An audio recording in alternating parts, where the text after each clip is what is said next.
Vale. Comenzamos Bueno, queridos pues. amigos, le damos la bienvenida a esta actividad de la Academia de Alquimia Tradicional ASOT. Como pueden ver allí, mi nombre es Jonathan Jofré.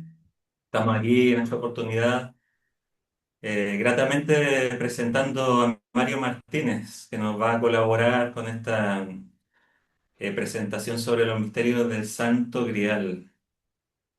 Mario es graduado en Relaciones Internacionales y se Ujú. desempeña en el área de comercio exterior. Ahora nos va a explicar esta conexión que tiene con los misterios del Santo Grial. Que bueno, de hecho ha comentado acá y también por otras entrevistas que le han realizado que este tema es una de las pasiones de su vida. Así que esperamos que también, Mario, nos puedas comentar un poquitito qué es lo que te llevó a desarrollar esta pasión. Ujú. De nuestra parte, estamos desarrollando estos webinars con la finalidad de aproximar a las personas interesadas tanto en el área de hermetismo como de la alquimia. Y el objetivo es que descubrimos en nuestras primeras aproximaciones que acercarnos directamente a los principios alquímicos para una persona que no ha tenido un contacto con la simbología, con la mitología o con las grandes áreas de la metafísica y del esoterismo, ¿verdad? Que se le hace un poco complejo. Entonces Ujú. hemos querido enmarcar a través de esta serie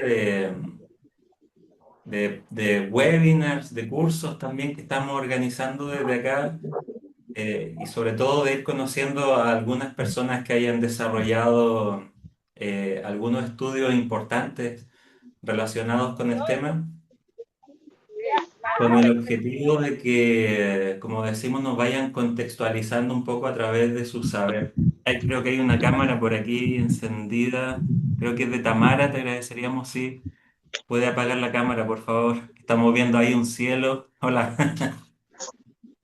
Bueno, Disculpen. entonces eso sería de nuestra parte, Mario, y decirte nuevamente que agradecemos tu buena disposición, tu tiempo, y esperamos que esto sirva también para dar a conocer tu trabajo. Y como Ujú. te había dicho, esperamos que esto pueda concretarse prontamente en alguna obra literaria, porque el Mm. Santo Grial y los misterios asociados a este, ¿verdad? Que siguen despertando, como en ti, pasiones, pero también inspirando todavía una búsqueda de trascendencia, aunque parezca Ujú. increíble a través de los siglos. Así que bueno, Mario, quedamos a tu disposición y adelante. Muy bien, pues nada, Jonathan, muchas gracias. Un placer estar aquí con vosotros. Es una actividad muy interesante y no hacen falta excusas, ¿no? Para hablar del Santo Grial. Siempre es un tema recurrente y parece que cada vez se habla más, además en determinados foros públicos, ¿no? No solo los relacionados con el esoterismo, sino que sigue siendo un símbolo muy universal. Puedo comenzar, digamos, aclarando esa conexión que me contabas, ¿no? De por qué uno estudia relaciones internacionales y se desempeña en el comercio exterior, ¿no? Como es mi caso, que me dedico a viajar, a recorrer países y a cerrar acuerdos, y en mi tiempo libre me dedico a leer pues obras de literatura medieval que tienen que ver con símbolos y a estudiar la simbología por mi cuenta. Pues la primera respuesta es que uno tiene que comer de algo, ¿no? Y que es complicado dedicarse en exclusiva y en cuerpo y alma al estudio, por mucho que nos gustaría, que en mi caso es completamente cierto. Y en el segundo también reside una especie de convicción personal de que, bueno, eso que tiene que ver en el estudio tradicional con los arquetipos, ¿no? El arquetipo del estudioso, del sacerdote, de aquel que se encierra en un cenobio a leer, a estudiar y a aprender, que es un arquetipo y es una vocación y es un destino que algunos eligen. Y luego hay otra vocación que tiene que ver con una apertura al mundo, una decisión de vivir aventuras, de ver el máximo del mundo y de exponer el pecho un poco a lo que te traiga, sean disgustos o alegrías. Y en este trabajo mío que tengo, que es el de ir, como te decía, por países y recorriendo el mundo, pues hay mucho de eso. Y como vamos a ver en la charla de hoy, en el Grial hay mucho de eso. Para mí el Grial Es una invitación a vivir la vida, es una invitación a la filosofía de la acción, al camino de la acción. Y bueno, pues el camino por el que me ha traído la vida de la acción es este, ¿no? Otros se hacen soldados profesionales, otros se hacen maestros, otros sacerdotes, otros funcionarios. Bueno, el camino que me trajo a mí es este. Y el Santo Grial es la constante, digamos, que a pesar de todos los cambios en mi vida ha pervivido, ¿no? Es una vocación desde pequeño, desde casi Indiana Jones y el Código Da Vinci, ¿no? Que son cosas a los que tenía acceso, ¿no? Porque no soy un niño prodigio que leyera el Parcival de Wolfram von Essen bajo el cuento del Grial de Chrétien de Troyes con 6 años. Los leí mucho más adulto, ¿no? Ya casi llegando a la treintena. Pero la mitología del Grial, en su parte más pulp, más literaria o más barata, me interesaba tanto como luego me ha interesado su parte más histórica, más esotérica, más alquímica y más formal. Y sin la primera no hubiera existido la segunda. Así que lo considero una especie de vocación, una especie de símbolo presente a lo largo de toda mi vida y por eso le dedico tantas horas de estudio y a raíz de los programas con Guillermo, pues le hemos dado esa importancia. Excelente. Ujú. No, como dices, sí, en la actualidad está difícil encerrarse allí a hacer una labor de investigación y de contemplación porque no te traen la comida a la mesa. No, no, Pero no, es complicado, es complicado. Uno no puede llamar ya a un convento, ¿no? En una especie de región remota con una biblioteca así llena de manuscritos medievales y dedicarse a estudiar. Es complicado, pero bueno, de como todas formas, este decía, encuentro con la vida que tiene el estudioso de la simbología y del esoterismo en la actualidad también ha mm, resultado en un enriquecimiento, ¿no? En la producción de un camino espiritual inserto mm, también en la vida misma, sin una necesidad de retirarte ujú, y alejarte, absolutamente. como mencionas tú, tomar este Sí, símbolo del grial en esta vía de ujú, la acción. sí, totalmente, totalmente. Pues si queréis comenzamos un poco hablando de la charla. Yo la idea Adelante, que adelante. tenía era hacer un recorrido, bueno, no sé hasta qué punto, digamos, estáis familiarizados o habéis visto los programas que he hecho con Guillermo, ¿no? Un poco es lo que nos ha unido, pero la idea de la charla de hoy era hacer una especie de síntesis de estos 4 programas, comentar cuál es la simbología del Grial, no hacerlo desde un punto de vista excesivamente académico o excesivamente oficialista, sino enfocarlo un poco como un cuento, como la historia de un héroe, que es la de Perceval y la de Parcival, y ver cómo esa historia personal interactúa con el símbolo del Grial. Y en Excelente. el futuro, como habíamos comentado, la posibilidad incluso de hacer algún curso o alguna sesión un poco más larga, ahí ya sí que entraríamos a estudiar más pues, determinadas conexiones simbólicas o determinados asuntos, ¿no? Bien, pues si comenzamos hablando del Grial, lo fundamental es primero hacer una pequeña nota contextual, ¿no? Muchas veces hablamos del Grial sin tener demasiado en cuenta cuándo y dónde se empieza a hablar del Grial, ¿no? Si tenemos que hablar de un tiempo, el tiempo adecuado es finales del siglo XII, principios del siglo XIII, entre los años 1180 y 1230, para ser exactos, en Europa occidental, y concretamente en lo que hoy es Francia. Francia e Inglaterra son las dos grandes naciones griálicas, por así decirlo. Estamos en el auge de las cortes literarias, con esa gran protagonista que es Leonor de Aquitania, la mujer de Enrique II, el rey inglés que dominó buena parte de Francia y que es la madre de Ricardo Corazón de León. Y estamos también en un momento muy importante en Tierra Santa, pues es el ocaso del reino de Jerusalén, que caerá ante los ejércitos de Saladino en 1187. Es en este momento cuando aparece una figura, la de Chrétien de Troyes, que es un escritor, un novelista, digamos, que es un absoluto hijo de su tiempo. No sabemos demasiado sobre los detalles de su vida. Algunos nos dicen que pudo ser un judío converso, otros dicen que no. Realmente no sabemos nada de su vida, no hay una biografía, no hay una documentación a la que nos podamos atener para tener gran detalle de su vida. Pero sí sabemos unas pocas cosas, y estas pocas cosas interactúan muy bien con los dos factores contextuales que estamos hablando, que es el de las Cortes de Amor, que supone una revolución filosófica fundamental en los albores, digamos, del siglo XII, y el de las Cruzadas.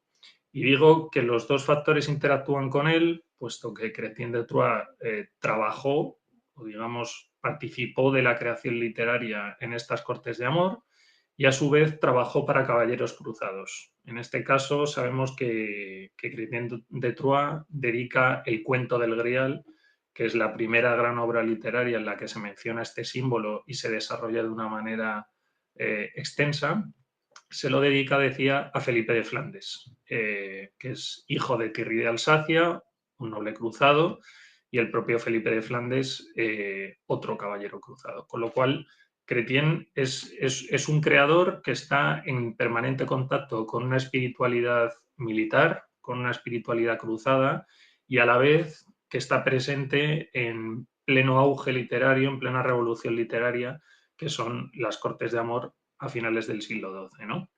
Eh, Felipe de Flandes, por cierto, a quien dedica el libro, que muere durante la defensa de la ciudad de Acre ante los sarracenos en 1191. Hemos mencionado que el cuento del Grial, como ya decía, que es la primera gran obra del ciclo del Grial, es decir, del conjunto de obras que abarcan esta cuestión, y es, a mi entender, una revolución literaria, el cuento del Grial. No es solo la primera obra que menciona este símbolo, sino que es una obra que marca un antes y un después, puesto que introduce un símbolo, que es el Grial, y un personaje, Perceval, que luego diversos autores van a intentar desarrollar, apropiarse y personalizar a lo largo de toda Europa occidental durante prácticamente un siglo. Durante medio siglo con especial fuerza, pero luego a lo largo de todo un siglo, y que 1000 años después todavía seguimos intentando comprender. Al cuento del Grial, que es esta primera gran obra que escribe Chrétien, le van a suceder 4 continuaciones al cuento del Grial, puesto que, como veremos, el cuento del Grial termina de manera abierta, es de alguna manera concluso pero inconcluso. Le seguirá también el Perlesvaus, el Merlín y Joseph de Robert de Boron, que formaban parte de un ciclo más grande, la búsqueda del Santo Grial, de autor anónimo, y el Parcival de Wolfram von Eschenbach, ¿no? Decía que 1000 años después sigue siendo un símbolo fundamental, puesto que el Grial acabaría llegando a manos de su último gran autor, a mi entender, que es Richard Wagner, ya en el siglo XIX, que continuará el ciclo, tal y como Wolfram había continuado el ciclo de Chrétien, tomará todo este material y lo convertirá en una obra majestuosa que nos permite saber cómo podemos utilizar este símbolo o cómo podemos vivir en este símbolo dentro de un contexto nuevo, que no es el contexto de las Cortes de Amor y de las Cruzadas en el que vivió Chrétien, sino que es el contexto de la modernidad. Y por lo tanto, esta conexión de casi 1000 años que distancia a Chrétien de Richard Wagner nos dice que este es un símbolo que ha recorrido los siglos, que ha recorrido casi un milenio y que, manteniendo su corazón y manteniendo su mismo espíritu, nos permite saber cómo podemos vivir en la modernidad. Es decir, en un contexto de desespiritualización, de ataque a la tradición y de ataque, digamos, a todos los valores del contexto en el que el Grial nació, ¿no? Que es el de la caballerosidad y el de las Cortes de Amor. Por razón de tiempo, como decía al comienzo, es imposible que examinemos cada una de las obras que hemos mencionado antes, y por eso lo que he hecho es extraer los elementos importantes de la historia, y lo que me propongo es que lo analicemos, ¿no? de manera algo general, y que podamos extraer algunas lecciones de la historia y que luego pues abramos un turno de preguntas y podamos hablar, que al final es quizás lo más interesante, ¿no?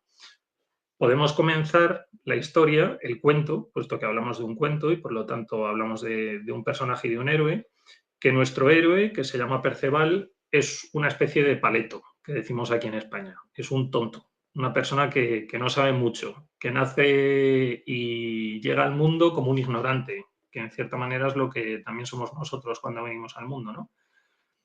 Es importante prestar atención a la infancia de Perceval, de nuestro héroe, puesto que nos dice Chrétien que vivía en la yerma floresta y vive junto a su madre. Y esto es importante, es decir, vive apartado del mundo, vive rodeado de árboles, vive sin contacto con los humanos, desconoce la cortesía, desconoce de qué manera se trata a un rey, a un caballero, a una mujer. De alguna manera, la infancia de Perceval, a pesar de haber nacido, sigue desarrollándose dentro del útero materno, dentro de un ambiente que es inmanentista, femenino, matriarcal. De alguna manera, Perceval sigue bajo las faldas de su madre, que no lo quiere soltar, que no quiere que vaya al mundo, como decíamos al comienzo, a ponerle el pecho a la vida y a que le traiga disgustos y algunas alegrías. La madre de Perceval prefiere que a costa de no llevarse ninguna alegría, pues que tampoco se lleve ningún disgusto, por lo menos el chiquillo, que le haga compañía dentro de ese bosque, dentro de la casa, en el bosque dentro de la que viven, ¿no? Tampoco vamos a culpabilizar a la madre de Perceval, no es que fuera una madre mandona o una madre celosa, sino que ella está afectada por una tremenda tristeza, se nos dice, puesto que su marido y el resto de sus hijos murieron buscando la gloria caballeresca. Ella protege a su hijo, de su hijo pequeño, de que corra ese mismo destino, ¿no? Pero de alguna manera, este punto, esta infancia de Perceval, de lo que nos habla es del estado en el que nosotros vivimos dentro de nuestras propias familias, de alguna manera al nacer, ¿no? No todo el mundo tiene una madre protectora, pero todo el mundo al comienzo de su vida vive protegido por los lazos familiares que nos quieren ahorrar disgustos y prefieren decirnos, bueno, mejor no hagas eso, mejor no hagas lo otro, no vaya a ser que te hagas daño, ¿no? Pues Perceval, como nosotros, nace siendo un ignorante y nace protegido por su madre, que prefiere que no salga a la aventura, ¿no? Sin embargo, un día Perceval está en el bosque y ve cómo atraviesan el bosque unos caballeros, ¿no? Van revestidos de unas relucientes armaduras, con una grandiosidad de armas, ¿no? De lanzas, de espadas, que le produce un estado de tanta felicidad que se arrodilla pensando que son ángeles. Es la primera llamada a la aventura de Perceval. Es una fascinación, una vocación por la vida caballeresca, como esta de la que yo hablaba al principio. Perceval, de alguna manera, ve a los caballeros y entiende que eso es lo que él quiere ser, que eso es lo que él ha querido ser siempre, aunque no lo supiera.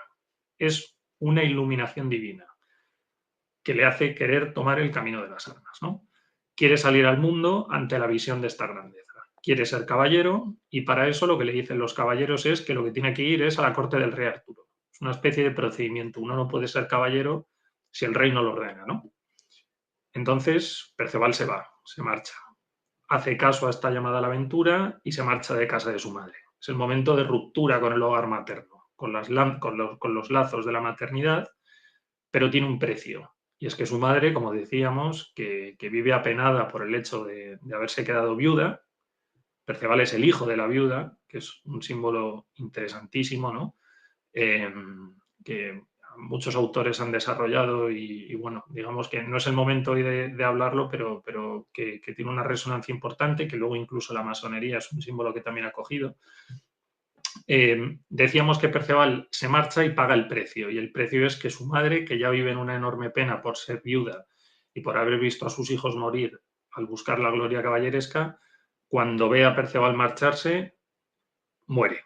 Se desvanece y Perceval gira la cabeza, la ve desvanecerse, pero no sabe que ha muerto. Simplemente dice, bueno, la pobre mujer se ha llevado el disgusto y se ha desmayado, pero no sabe que ha muerto. Eso lo veremos después. Perceval, cuando llega a la corte del rey Arturo, cuando sale de la yerma floresta, cuando rompe, digamos, con esos lazos de la maternidad, lo primero que hará es comportarse de manera inapropiada, porque no sabe nada, no se ha socializado, no conoce los hábitos del mundo, no conoce nada de la vida. Y, por ejemplo, lo primero que hace lo primero que se encuentra al salir del bosque es una pequeña tienda de campaña con una doncella y Perceval la ve y dice, bueno, como mi madre me ha dicho que lo que se hace con las mujeres bellas es besarlas, pues yo la voy a besar. Y entonces se pone a besarla, ¿no? Es una especie como de agresión sexual, de alguna manera, que no representa la maldad de Perceval, pero representa su ignorancia. Después de esto, que es una representación, como decíamos, de su ignorancia, Perceval finalmente llegará a la corte del rey Arturo. Y se nos dice que va vestido como un galés, es decir, va vestido de manera ridícula. Se comporta de manera ridícula y va vestido de manera ridícula. de alguna manera representa esa ignorancia ante el mundo, ¿no? Sigue representándola. Chrétien la representa así, esa es su genialidad, ¿no?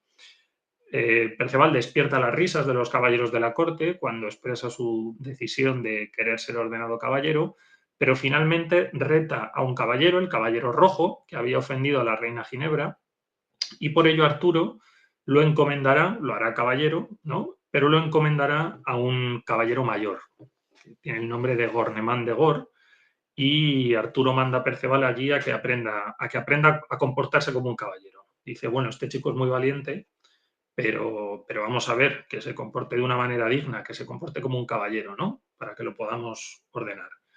Después de la llamada a la aventura, que es lo que ha vivido en el bosque, que es lo que le ha hecho romper los lazos con el hogar materno, aquí vive de alguna manera una segunda iniciación. Después de la vocación le llega la iniciación humana. Ya tiene un primer maestro que le va a transmitir una serie de saberes. Gornemán representa, digamos, la transmisión de los valores caballerescos, ¿no? Es un hombre de la corte, un hombre de la confianza del rey, y lo que le enseña es el manejo de las armas, el comportamiento caballeresco, el comportamiento cortés, que cuando un hombre ve a una dama en el bosque no se le pone a dar besos como un loco. Digamos que lo que hace es moldearlo para que entre dentro de la sociedad humana, para que deje de comportarse como un salvaje. Pero hay que tener una cosa en cuenta, que es lo que veremos después. Cuando uno se moldea de acuerdo a los estándares de la sociedad humana, también pierde algo de esa chispa primordial, de esa chispa juvenil, que también es parte fundamental de la vida. Y encontrar el equilibrio entre ese salvajismo juvenil, ese entusiasmo y la cortesía y las maneras sociales, que también son fundamentales, encontrar ese equilibrio, como digo, es una cuestión fundamental. Perceval no lo ha perdido del todo, ese entusiasmo juvenil, porque Gornemán, cuando termina de iniciarlo en las formas caballerescas, le ofrece a su hija como en matrimonio. Es un matrimonio concertado y Perceval se marcha sin querer saber nada. Dice, no, yo no me quiero casar por un matrimonio concertado, yo me quiero casar por amor. Es decir, está representando ese ideal de las cortes caballerescas, ese ideal de las cortes de amor. ¿Por qué? Pues porque Perceval quiere casarse por una iluminación de rayo divino. Quiere ver a su dama en el bosque, quiere enamorarse de ella, quiere casarse. No quiere un matrimonio concertado, que es casi lo opuesto al amor, ¿no? Entonces, Perceval sale a la aventura, ya ordenado como caballero, ya sabiendo cuáles son las formas de trabajar en la vida, sabiendo cómo es el manejo de las armas, y llega al castillo de Bel-Reper. Bel-Reper, que es ya un nombre muy simbólico, ¿no? Bel-Reper, la buena reparación, la bella reparación, un lugar de descanso, un oasis, ¿no? Allí, Perceval, que ya ha vivido esa primera iniciación caballeresca con Gornemán, vivirá una segunda iniciación, que es importantísimo esto. Esto lo señala Jean Marcal en su obra muchas veces, que es que a la iniciación caballeresca le sigue la iniciación amorosa. ¿Por qué? Porque Chrétien las comprendía como una única cosa. No existe la vía de la acción, no existe la vía caballeresca, la vía viril, la vía del soldado, si no va acompañada de la vía del amor. El amor es una forma de trascendencia tan importante como la de las armas, como la de la aventura, y no existe la una sin la otra. Y por eso Perceval allí es iluminado por el amor a la dama que en el caso del cuento del Grial se llama Blanchefort y en el caso del Parzival de Wolfram von Eschenbach se llama Contviramus. Blanchefort, la blanca flor, el blanco, que también es un símbolo importantísimo, que está al comienzo del viaje alquímico, como vosotros conocéis bien, ¿no? Perceval la convertirá en su gran amor y por lo tanto cumple, digamos, una primera etapa de su vida. Sale del útero materno por una llamada, digamos, una llamada divina hacia la vida caballeresca, es iniciado en las formas caballerescas y luego es iniciado en el amor. Y así, digamos, cumple su primera etapa, ¿no? Y podríamos pensar que el relato aquí ha terminado, que ya tenemos a un caballero que ha aprendido la forma de las armas, que ha aprendido la forma del amor, que por cierto es importantísimo. Perceval comparte el hecho con Blanchefort y de esa manera consagran su amor. No hace falta que lo consagren ante un sacerdote. la revolución de las cortes de amor, la revolución que va unido al misterio del amor, que es el misterio del Grial, no precisa de mediadores. Simplemente entre ellos dos, por el hecho de compartir cama, podrán consagrar su amor. No estamos ante la cristianización del mito que necesita que Perceval y Blanchefort pasen por la iglesia para casarse y luego poder compartir lecho. No es necesario. El amor es más grande que eso, ¿no? Bien, pues decimos que Perceval ha cumplido toda esta etapa, pero sin embargo hay algo que necesita. Necesita aprender su nombre. Nosotros lo hemos estado llamando Perceval durante toda nuestra conversación, pero en realidad en el libro no. En el libro lo llaman el buen hijo o el buen chico, el bon fil, ¿no? Entonces sabemos que algo falla. Si Perceval ya ha cumplido todo lo que tenía que cumplir, pero todavía no ha aprendido su nombre, es porque significa algo. ¿Y qué es lo que significa? Significa que no tiene conocimiento de sí. Todavía le falta eso. Ha cumplido lo que tiene que cumplir solo superficialmente, pero interiormente no. Perceval se marcha del castillo, se marcha a ver si puede volver a ver a su madre y en ese viaje llega a un río que no puede vadearse. Y en el río ve una barca con un pescador que le ofrece asilo en su castillo. Le dice, oye, descansa aquí. Y en el castillo hallará al pescador sentado porque es incapaz de levantarse. Nos encontramos ya en este momento en el castillo del Grial. La procesión del Grial, que es lo que ve Perceval cuando llega al castillo, es uno de los momentos más maravillosos del ciclo, ¿no? Y que tiene diferentes versiones a lo largo de todas las obras. Desde la simpleza de Chrétien, que es mucho más, digamos, es mucho más concreto, hasta el colorido barroco y detallista de Wolfram von Eschenbach, en la composición y disposición de los diferentes símbolos, encontramos siempre lecciones importantes sobre el mensaje, de alguna manera esotérico, que los autores querían expresar a través de la simbología, ¿no? ¿Y cuál es la simbología universal? ¿Qué comparten todos estos autores en el cortejo del Grial, más allá de las diferentes versiones que den cada uno o de las diferentes maneras que tengan de narrar? Bien, Perceval lo que contempla es, lo primero, un hombre portando una lanza blanca de cuya punta sale una gota de sangre, que es un hecho prodigioso realmente, ¿no? Tras la lanza van dos pajes portando candelabros, ¿no? Primero una lanza, después dos pajes y después llega una dama bellísima, la dama del Grial, que porta, como decimos, el Grial. Por lo tanto, forma de cruz. Primero la lanza, luego los candelabros y luego el Grial, ¿no? El Grial no es una copa todavía.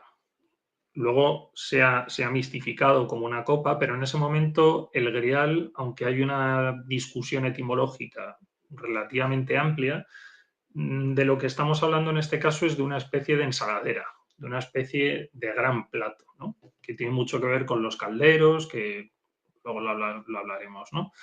Pero de lo que estamos hablando es de una especie de plato. Chrétien lo compara con el sol, con la luna y con las estrellas. Parzival, además, en el Parzival de Eschenbach, se nos habla del drama que rodea esta procesión. Es importante porque estamos ante cosas muy bellas, ante hechos prodigiosos, y sin embargo el ambiente en el castillo es tirando a tétrico. La gente está triste, hay una especie de dramatismo, ¿no? El castillo del Grial es el castillo de los lamentos, aunque el desfile es rico y fastuoso, ¿no? Existe ese contraste.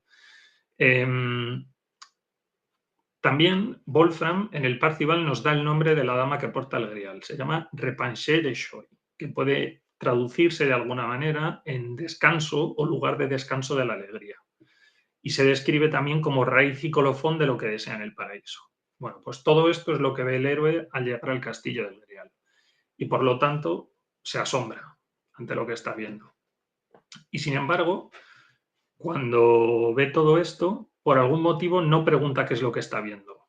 Se sienta y el joven, que era un salvaje primitivo salido del bosque, salido del útero materno, por el hecho de pasar por la iniciación caballeresca, por los hábitos, las costumbres y los constreñimientos que nos impone la sociedad, ha interiorizado las formas de la civilización y ha matado esa especie de chispa divina. Se ha ido de un extremo a otro. De joven loco que le preguntaba a los caballeros que veía en el bosque, ¿qué es esto? Es una lanza. ¿Y qué es esto? Una espada. ¿Y qué es esto? Pues una armadura. ¿Y qué es esto? Pues un caballo. Del joven preguntón ha pasado al joven callado. Ha perdido esa especie de pureza primitiva, ¿no? De ser un poco tonto y un poco paleto, ha pasado a ser un joven demasiado rígido. Se ha pasado de un extremo a otro. ¿Por qué? Porque todavía no tiene conocimiento de sí. No ha encontrado el equilibrio, no ha encontrado la vía media, que es de lo que nos habla el Grial, ¿no? Asiste a esta procesión, asiste a los lamentos del castillo del Grial, asiste al fastuoso desfile, a las maravillas que le trae el castillo del Grial, pero no pregunta por nada de lo que está viendo.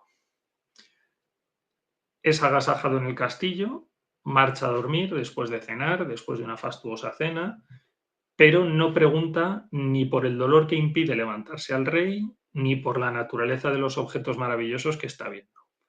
A la mañana siguiente se levanta y el castillo está vacío. Sale de allí, cerrándose tras él el puente levadizo, cavilando un poco sobre todo lo que ha ocurrido, y el puente levadizo se levanta y siente una especie de sensación profunda de fracaso.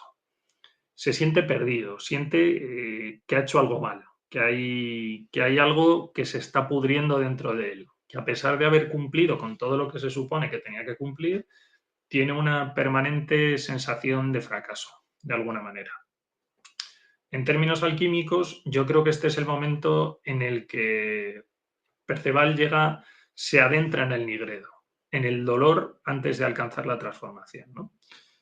O en el propio dolor de la transformación, por expresarlo mejor. Pues bien, el dolor para él no ha hecho más que comenzar.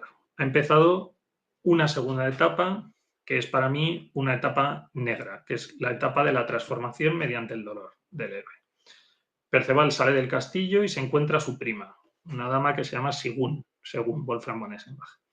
Ella le explica todo lo que acaba de ocurrir. Le cuenta la historia del rey pescador, dice que es un rey herido y que solo aquel que pregunte por su dolor podrá sanarlo. Le explica la naturaleza de los objetos de su cortejo y le dice su nombre.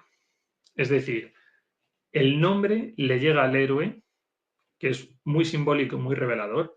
El héroe consigue su nombre, consigue iniciarse en el conocimiento así, en el conocimiento de sí, en el momento en el que empieza su época de mayor vergüenza y fracaso.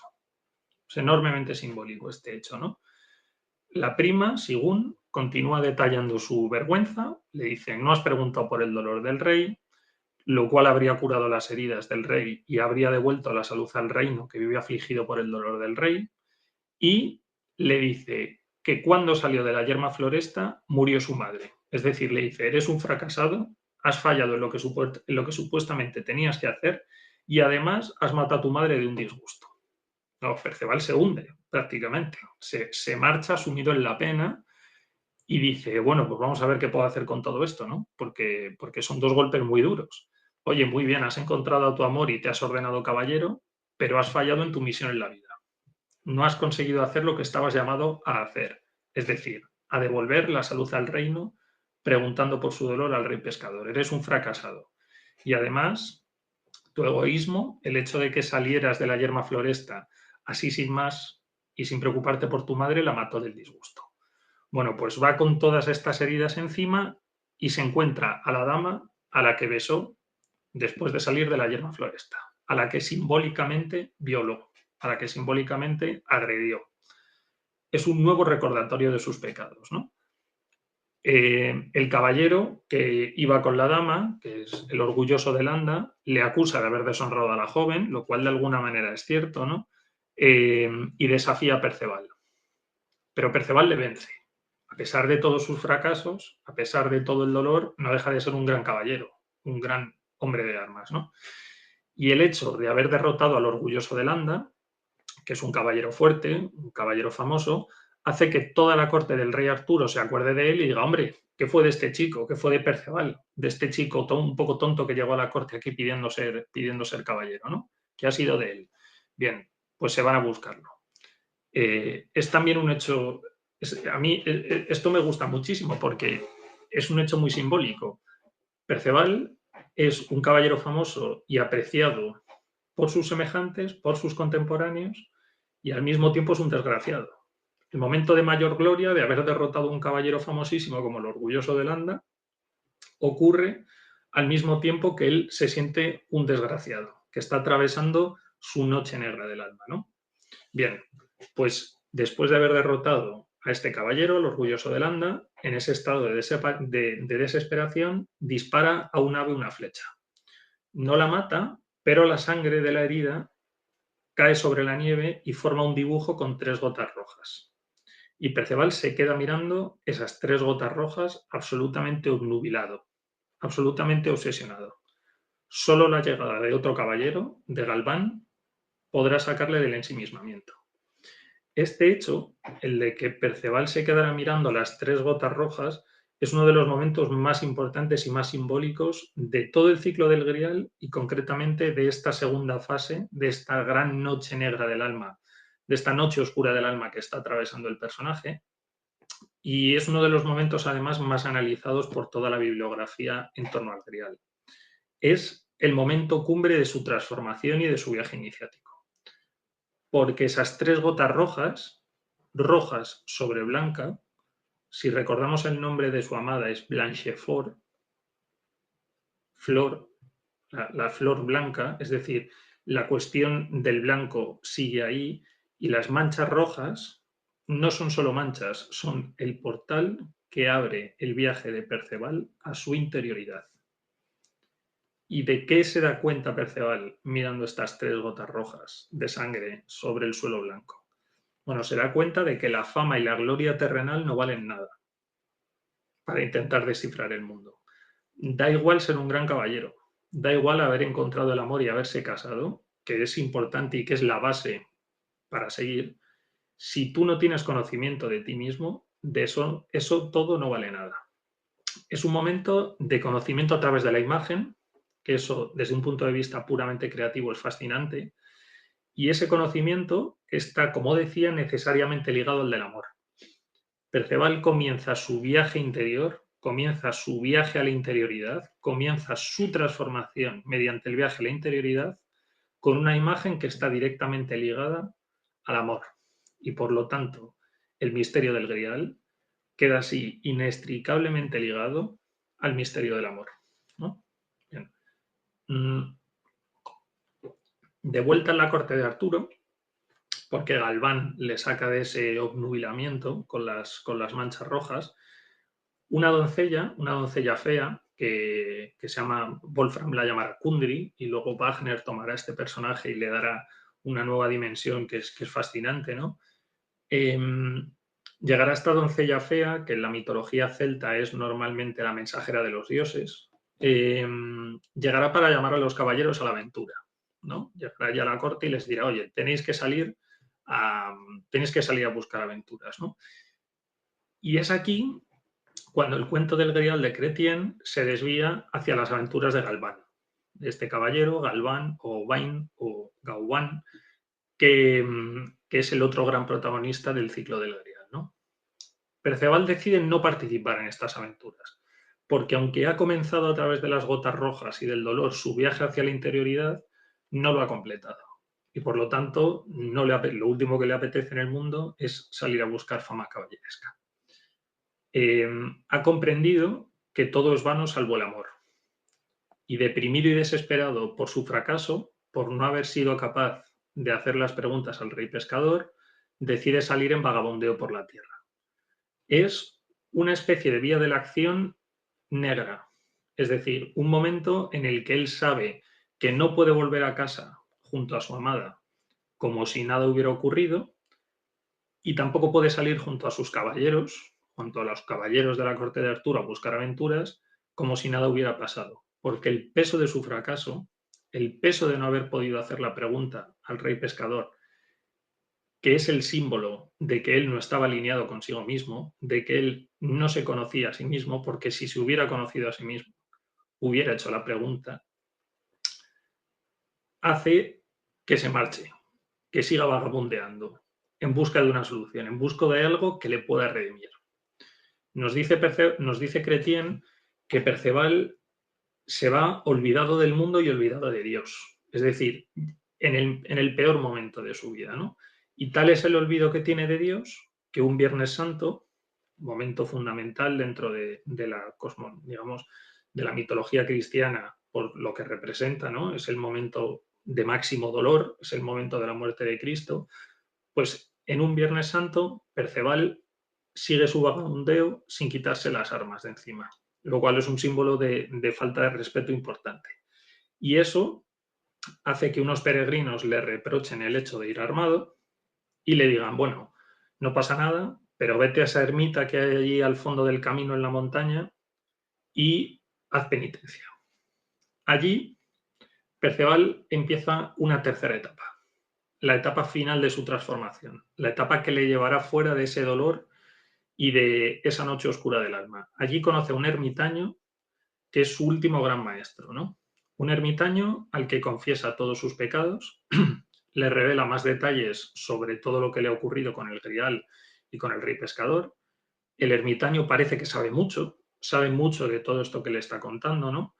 Y le pone una serie de penitencias para sanar sus pecados de alguna manera, ¿no?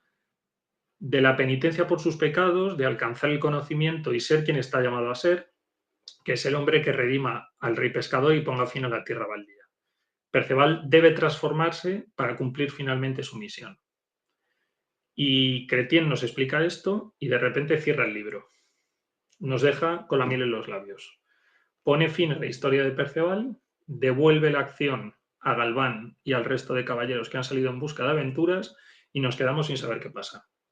Hemos vivido la primera gran época de iniciación de Perceval, con esa iniciación caballeresca y esa iniciación del amor.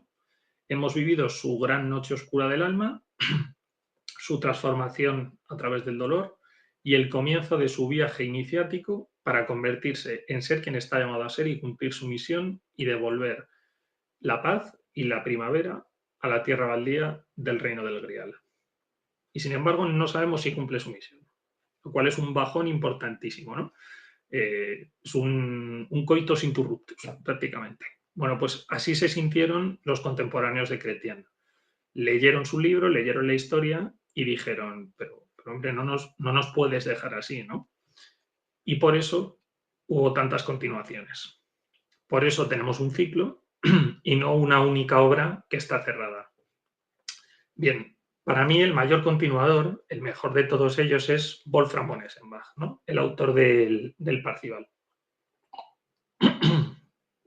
Perdón. Wolfram, cuando comienza su libro, nos dice: Chrétien era un genio, es maravilloso, pero es un traidor, de alguna manera, ¿no? Lo estoy exagerando un poco, pero es lo que nos viene a decir. Nos dice: Chrétien narra muy bien la historia de Perceval, pero en el momento en el que tiene que llegar a la cumbre, por algún momento se interrumpe y no se atreve a contarlo. Según Wolfram, Chrétien no se atreve a contarlo porque traiciona la fuente original. Es decir, según Wolfram, no sería Chrétien de Troyes el inventor de los cuentos del Grial. Desde luego, sabemos que no lo fue. Existen rastros de griales y de cuencos mágicos en la mitología celta y en general en toda la tradición indoeuropea. Es imposible no ver la influencia de los rituales paganos también de la fertilidad en la historia del Grial. Bueno, hay toda una serie de cosas, digamos, en la mitología celta y en general en toda la mitología indoeuropea que nos conducen a símbolos similares al Grial, ¿no? Está claro.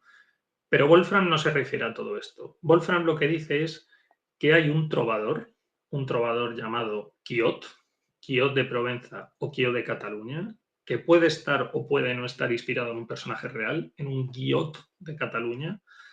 Y bien, según Wolfram, este Quiot es el primer cantor de la historia del Grial.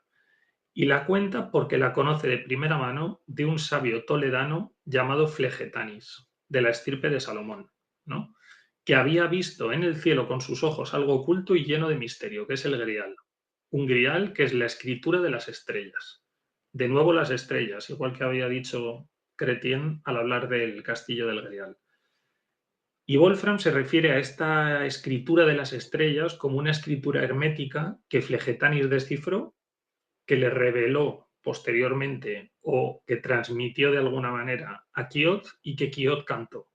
Y de Quiot lo tomó Chrétien. Y Wolfram ahora lo que dice es, Chrétien lo tomó pero no lo culminó, por lo tanto ya lo voy a culminar yo, ¿no? Bien,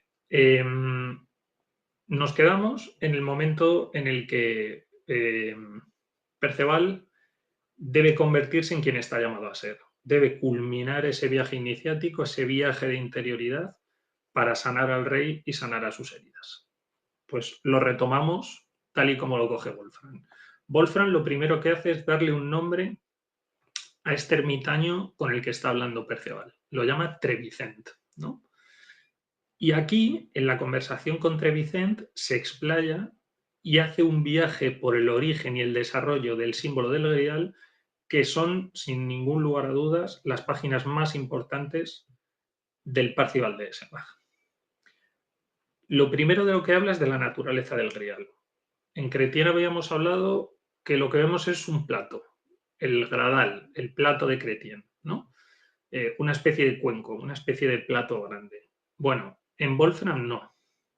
Nos dice Wolfram que el Grial es el lapis exilis, la piedra filosofal, que puede ser, sabemos, que tiene relación con la piedra de Daniel, la piedra de Salomón, el tabot de la iglesia abisinia o la Kaaba de la Meca, ¿no? La gran piedra negra, un meteorito. Los estudiosos han analizado todos estos símbolos con dos ideas muy sugerentes también, que una es identificarla con el Santo Sepulcro y también con el fénix. El fénix, que es un símbolo de resurrección, como Cristo y como el propio Parcival, porque Parcival ha muerto en esta segunda fase, de alguna manera. Ha muerto para sí y para los demás, no quiere saber nada del mundo y de Dios. Y por lo tanto, esta relación entre el lapis exilis y el fénix nos indica que lo que vamos a ver en Parcival es una resurrección. No es ninguna tontería esta cuestión, porque si el lapis exilis está en conexión con la Kaaba de la Meca, si en los dos casos hablamos de piedras caídas del cielo, sabemos también que según las leyendas, el fénix solo se posa en la cumbre de la montaña Kaf, que es la montaña en el centro del mundo, que en diferentes estudios antiguos se identifica con un lugar que puede estar en la península arábiga. Una especie de ónfalos o de centro del mundo como es el castillo del Grial, ¿no? Bien, por lo tanto, lo importante es quedarnos con este punto. Que Wolfram no habla de un plato, habla de una piedra, y que esta piedra está muy ligada a la comunicación con la divinidad y está muy ligada a la idea de resurrección. Existe un detalle relacionado con este carácter del Grial, que es uno de los más estudiados y analizados por los especialistas, aunque no siempre con la atención al detalle que requiere. Se nos dice que el Grial descendió a la tierra y a él acuden aquellos ángeles neutrales que no participaron en la lucha entre la Trinidad y los ángeles rebeldes, para conservar su estado puro. Es decir, aquellos que no fueron al infierno y que no fueron al cielo, acuden a la piedra para mantenerse jóvenes o para mantenerse en su estado de pureza, vamos a decir, ¿no? Mejor que jóvenes. Es decir, la piedra del Grial es un punto de unión entre dos mundos y a su vez es el lugar donde se condensa la vida y permite a aquel que lo contempla trascenderla. Esto como primer punto, la naturaleza del Grial. El segundo punto es el linaje. Esto es importante puesto que Trevicent revela a Parcival que el hombre a quien vio herido, Amfortas, ahora lo llama por su nombre, el rey del Grial, es su tío, cosa que Chrétien nos había ocultado. Amfortas es un nombre muy significativo, como lo es Repenser de Soy para la Dama del Grial y como lo es Bel Reper para el castillo donde Perceval conoce a Blanchefort. Amfortas, en antiguo francés, se equipara a enfertez, es decir, enfermedad o incluso infertilidad, puesto que sabemos que el rey Amfortas había sido herido con una lanza envenenada que le atraviesa los testículos. Es decir, es privado de su instrumento de virilidad. ¿Y por qué? Porque Amfortas había salido en busca de gloria, se nos dice al grito de amor, había sido engañado por un caballero, luego Wagner dice que es engañado por Kundry, por una mujer, y a mí siempre me gusta pensar que en realidad Amfortas lo que ha cometido es una especie de mismo pecado que Perceval. Perceval también lo primero que hace al salir de la yerma floresta es besar a una mujer locamente. Pues de alguna manera el pecado de Amfortas es que a pesar de que su linaje, se nos dice además el nombre de sus antepasados, de Titurel, que es el padre de Amfortas, a pesar de que le habían encargado convertirse en el custodio del Grial, es decir, de aquello más valioso, de aquello que permite trascender la naturaleza humana y comunicarse con la divinidad, Amfortas sale en busca de aventuras como un loco y es herido.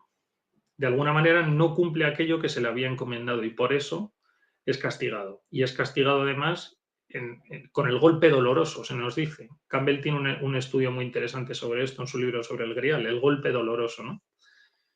Amfortas, se nos dice, era, como decía, la cabeza de una familia que lideraba una orden con la sagrada función de custodiar el Grial, y estos caballeros son los templers o templarios.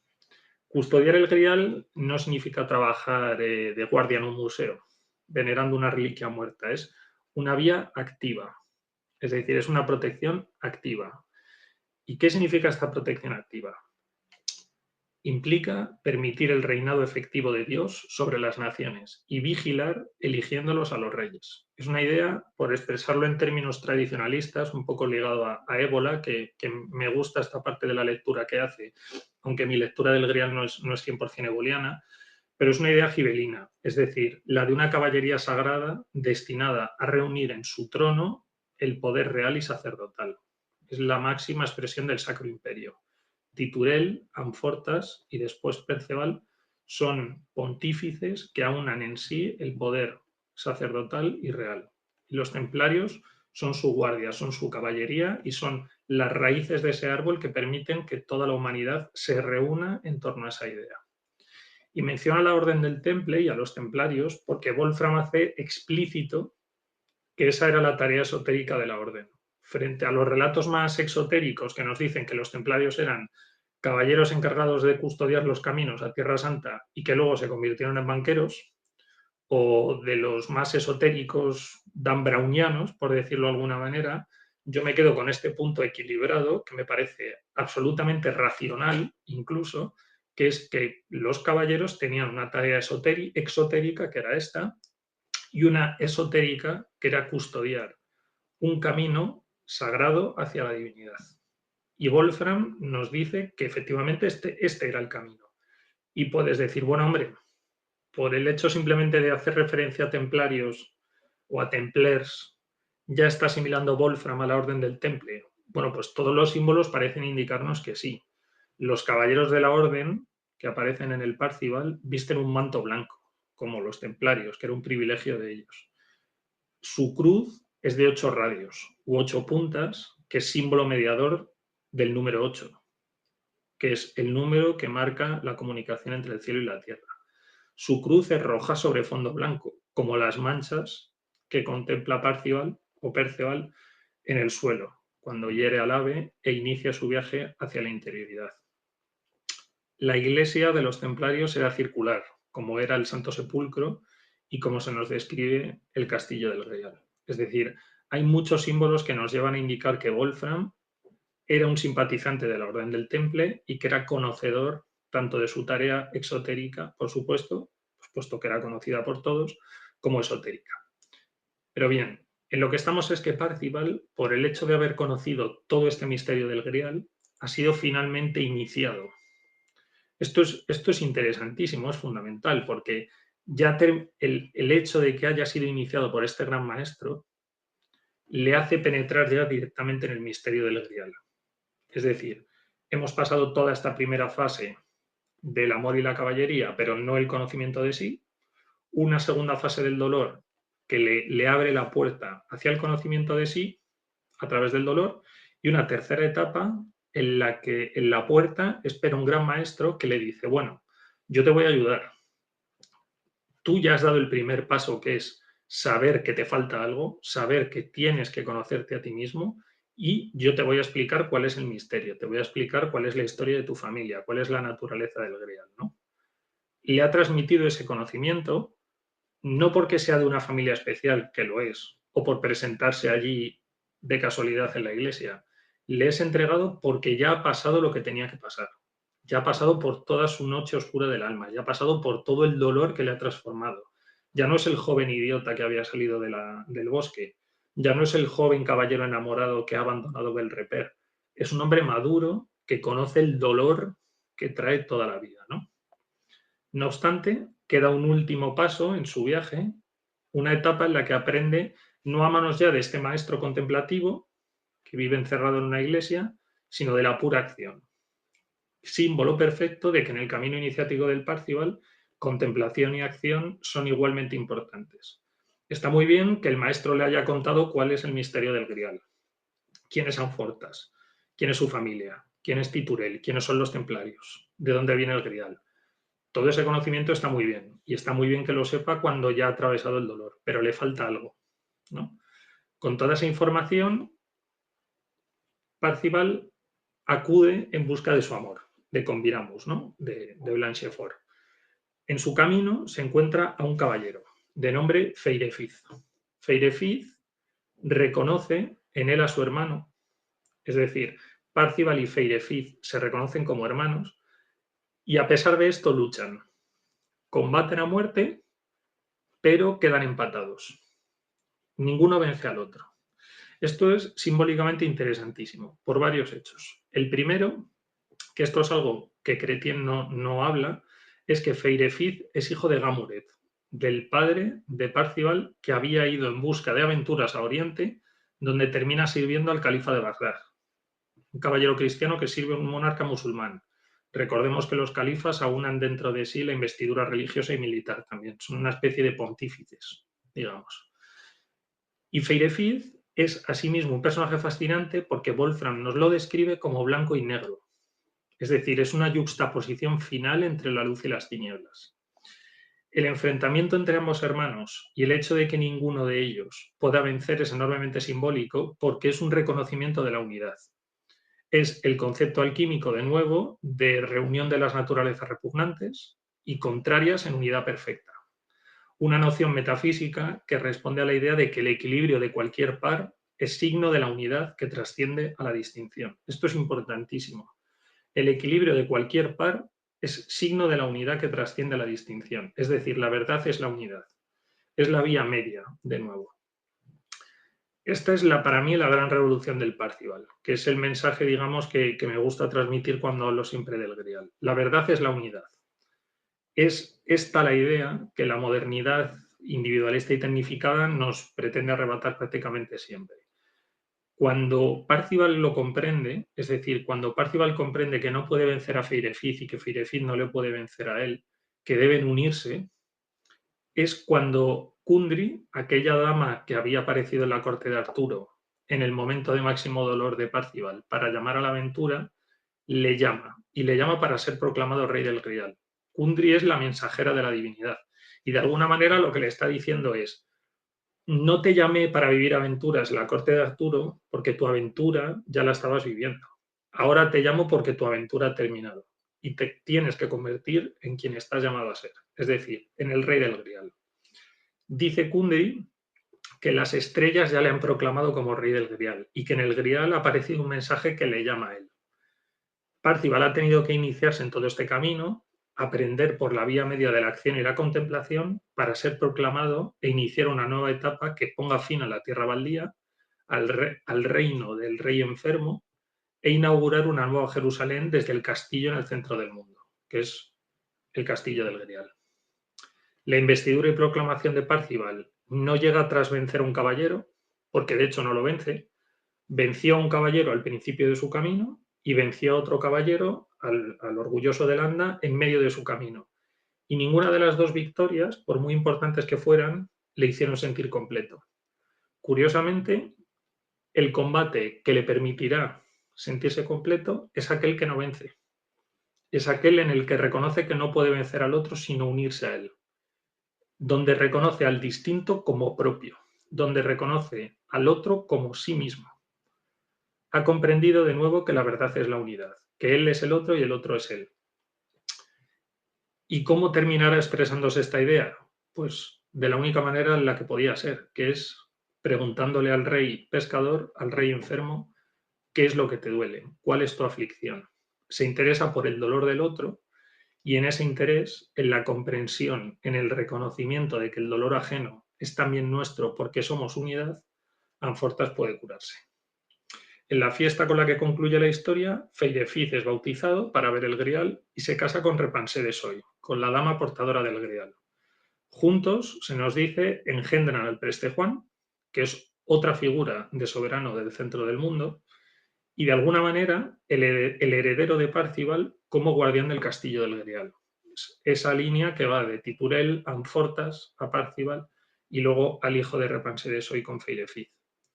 Feirefith, su padre, con color blanco y negro, anticipa su papel, pues su piel es manifestación y no manifestación. Es manifestación porque es blanco y es no manifestación porque es negro. Es lo inmortal y lo mortal.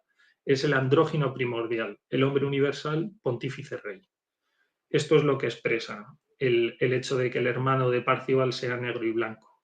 Parcival no es solo protagonista, evidentemente es el rey del Grial, pero toda su familia es importante, ¿no? Este recorrido, resumido por el viaje del Perceval y del Parcival, sigue resonando en lo más profundo de nosotros, sigue siendo una historia apasionante, ¿no? Y para mí tiene dos conclusiones, ¿no? Con las que ya termino un poco la charla. Lo primero es un mensaje de alguna manera exotérico, aunque sea un poco provocador decirlo, que describe a la perfección Simone Weil y que tomo de un libro de Victoria Cirlot, donde cita esta carta, ¿no? Que es de Simone Weil a Joe Busquet. Dice, el descubrimiento del que hablaba es en el fondo el tema de la historia del Grial. Solo un ser predestinado tiene la facultad de preguntar a otro cuál es tu tormento. Y esto no le es dado de nacimiento. Recordemos, Perceval no sale preguntando cuál es tu dolor a la gente, sale haciendo lo que le sale a él de las narices, ¿no? Tiene que pasar por años de noche oscura en los que vaga la desventura, en la lejanía de todo aquello que ama y con la conciencia de su propia maldición. Pero al final recibe la facultad de pronunciar semejante pregunta y en ese mismo instante obtiene la piedra de la vida y cura el sufrimiento del otro. Es un fragmento muy, muy bello y condensa toda la base de lo que estamos hablando, ¿no? Contra el mundo que nos quiere mirando el espejo de Narciso, que son las redes sociales, contra un sistema que nos empuja a cuidarnos a nosotros solos, a cuidar de nuestra carrera, de nuestro perfil de LinkedIn, ¿no? A desconfiar y competir contra el vecino porque el hombre es un lobo para el hombre. El Grial nos ofrece una mirada que para mí es revolucionaria y que es base de todo un orden social nuevo, de un cambio de paradigma que es hacernos partícipes del dolor del otro y sobre eso construir. Pero hay algo más, porque si lo que acabo de decir fuera un mensaje de conclusión, pues estaríamos despojando al ciclo del Grial de un componente iniciático y trascendental muy fuerte. El Grial no te está diciendo sé buena persona con el vecino, sí lo dice, pero no es lo único que dice, ¿no? Las palabras de Simone Weil, el reconocimiento de que la verdad es la unidad, que el otro somos nosotros, no puede jamás separarse del mensaje más profundo que tiene esta historia, ¿no? Que es la vía activa de acceso a lo divino que está reservada para los caballeros. Un camino iniciático que conduce al héroe, como dice Pierre Ponsoy, hasta el grado supremo, que es sacerdotal y real dentro de una caballería celeste. Lo que se encuentra al final de esa vía es el gran secreto del que habla Robert de Boron en otra parte del ciclo, ¿no? El Grial, para mí, y este es el componente esotérico que complementa al exotérico, es la visión de Dios. No la visión de Dios por el hombre, es decir, no es una aparición, sino la introducción en un secreto que permite la visión de Dios por él mismo en el hombre. Esto es un concepto un poco complicado, pero es importante. Es decir, es la visión de Dios por Dios mismo en el hombre. Es decir, su encuentro consigo mismo en el hombre. El Grial es la realidad divina en el sentido pleno de la palabra, en el reconocimiento de la presencia de Dios viva y permanentemente en lo más profundo del hombre. Es decir, es el reconocimiento del grano de mostaza del que hablaba Meister Eckhart, es decir, el reconocimiento de la presencia divina, de la chispa, del fuego de Dios dentro del corazón del alma de todos los hombres. Eso es lo que está diciendo el mito del Grial. Y en el reconocimiento de esa naturaleza divina, el viaje a la trascendencia, la reincorporación con la unidad primordial. Ese es el viaje al que todo el mundo, digamos, que ha sido llamado quiere recorrer y para mí es el corazón del mito del Grial. Y esto es un poco todo. Bueno, Mario, la verdad que el viaje que has planteado a través del mito del Grial con este viaje heroico y esa correlación que ha hecho con la fase alquímica, verdad que personalmente siento que has encerrado dentro de este símbolo un montón de arcanos y que esta breve exposición, verdad que nos puede servir mucho para continua reflexión y meditación y estudio, porque cada una de estas fases, verdad que condensan experiencias de la psique a nivel, digamos, arquetípico, que si una persona se logra encontrar dentro de alguna o logra asociarla a algún pase por el que esté transitando existencialmente, le puede servir como un faro para poder sacar adelante toda esa arma y esos conocimientos que necesita para hacer de su Así, vida una iniciación, como lo planteas tú. Quizás exactamente, no solamente en esta área de lo inmanente, sino que también darse cuenta de este reflejo hacia lo trascendental. exacto. Bueno, abrimos entonces el espacio para las preguntas, Ujú. comentarios, si alguien tiene algo por allí.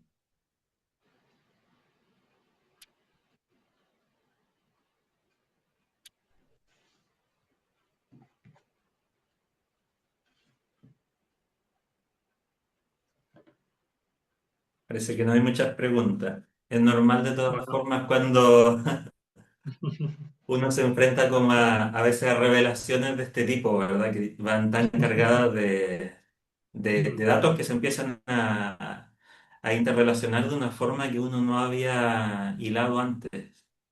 ujú, En mi caso me llama mucho la atención este comentario que nos ha realizado de El Grial como este punto de encuentro que estábamos comentando recién entre lo inmanente y lo trascendente y que plantea una vía de la acción. ujú, Porque, claro, uno lo ha visto a través del mito, ¿verdad? Cómo está envuelto en esta mitología caballeresca, asociado a ujú. lo esotérico, pero que queda por ahí tan velado. Pero tú has comentado que esto nos puede servir en la actualidad como una piedra fundamental para enfrentar la modernidad. Sí, sí, sí. De hecho, me parece toda mi propuesta personal frente a lo que representa la idea de la modernidad, de la cual tengo, digamos, una visión tradicional, ¿no? En el libro de Guénon, de Ébola, de Schuon y de toda esta escuela, pero no solo, ¿no? Porque tampoco soy dogmático.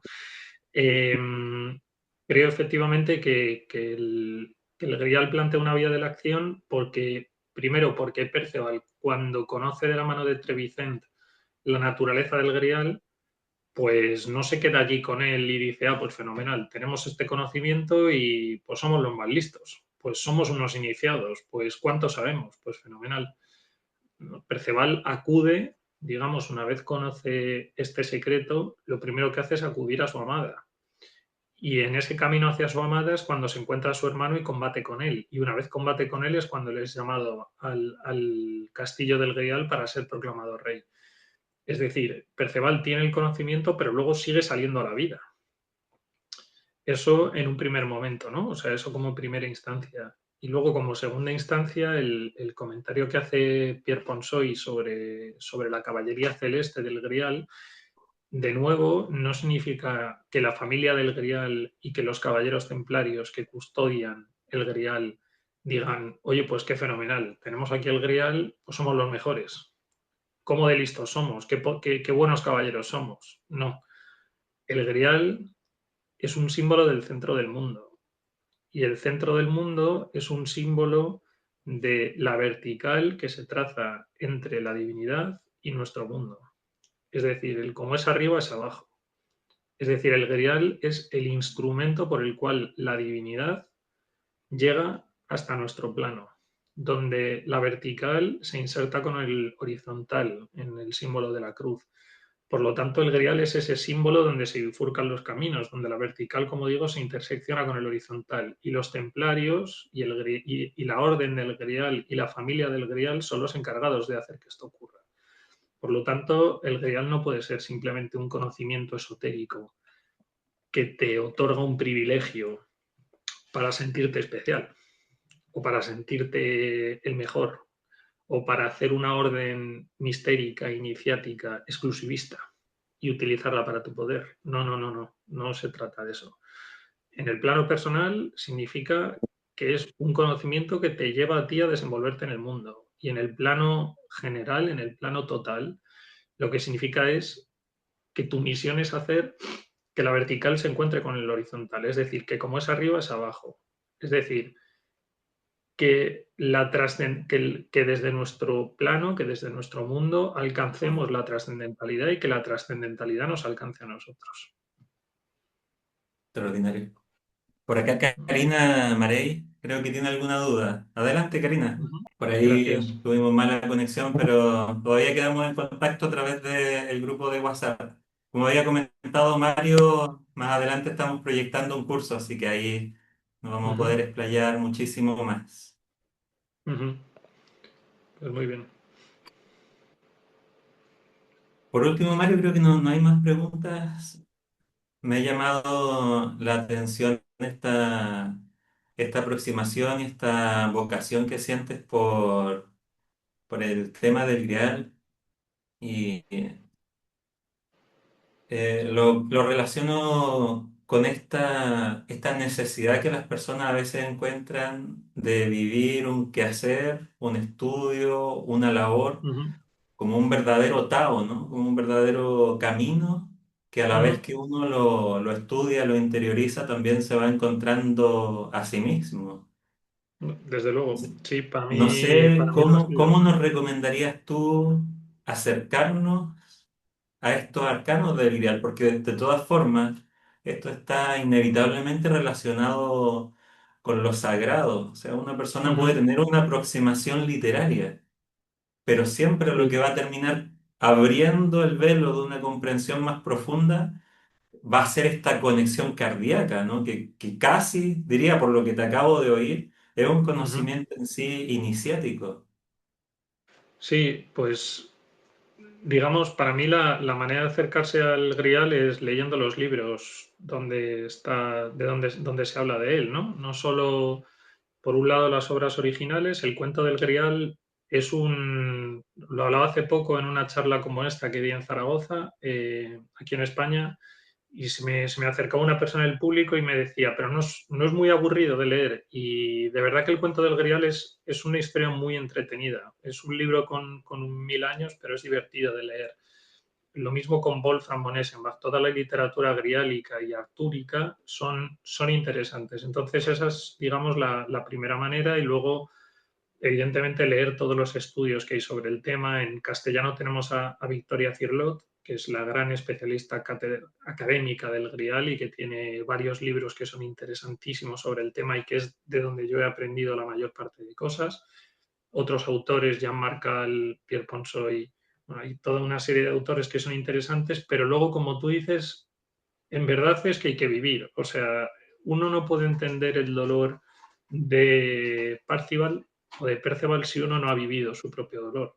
No puede vivir cómo echa de menos Perceval a Blanchefort cuando está por ahí viviendo aventuras si él mismo no ha salido a buscar aventuras y ha Claro. echado de menos a su amada. Uno no puede vivir el fracaso que vive Perceval cuando no le hace la pregunta al rey si uno no siente que ha fallado en una misión que era fundamental para él. Al final, yo creo que la vida tiene negros y blancos, igual que el color de Feyrefiz, y si uno no vive para sentirlos todos ellos, pues el mito del Grial se convierte en una especie de juego intelectual que es muy interesante, pero no pasa de eso. Para desbloquear su componente iniciático, su componente, digamos, esotérico, incluso si queremos decirlo, su viaje trascendental, pues uno tiene que vivirlo. Y cuando casa el conocimiento académico o literario con el de su propia vida, es decir, la vía contemplativa, la vía del estudio, con la vía de la acción, pues es como para mí se complementan ambas cosas de la mejor manera. Bueno, Mari, yo creo que con esa última respuesta ya le pusiste un punto final de oro a la exposición. Muy bien, Te pues agradecemos muchas gracias, nuevamente y, como te decía, por tu tiempo, por tu buena disposición. un Y placer. bueno, vamos a quedar en contacto entonces. Prontamente Por vamos a tener supuesto que sí. noticias de tu curso y Muy esperamos que bien, siga haciendo esa labor fecunda. fenomenal. Pues muchas gracias a todos y hasta la próxima entonces. Hasta la próxima. Adiós. Chao.